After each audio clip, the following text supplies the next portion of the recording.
gypsy music in general, coming from all over the world. It also happens in the States, not maybe as much as in the other parts, but I know New York and Chicago and California are starving for the Balkan music, and also there are lots of bands playing this kind of stuff.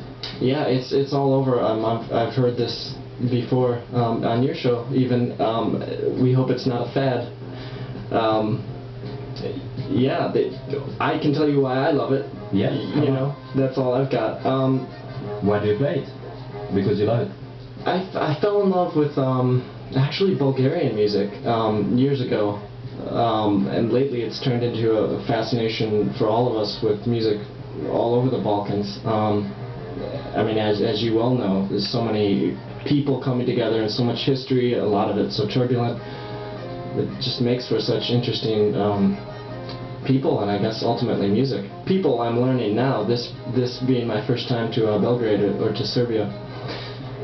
And why do you think that, or in Chicago there are a lot of different communities like elsewhere in the States? Why did you start it with Bulgarian music at the first? Because there is huge Bulgarian community there, or Ivo Papazo was playing too much, or John Cole was married to a Macedonian girl? I think it's just a fascination with the sound, you know, for me and for the group. Now here's some different kind of stuff. Even just the harmony by itself would be enough to keep me interested. But here you've got you know, totally different rhythms from anything in the Western, well, in America at least, certainly in the mainstream. You know, the harmony, as I've said, and just the different instruments and the textures are really intriguing to the ear. And I think kind of now in American pop culture, it's kind of time for them to find something different to grab onto. And when I say they, I hope I don't mean like mass pop, you know, mega corporations.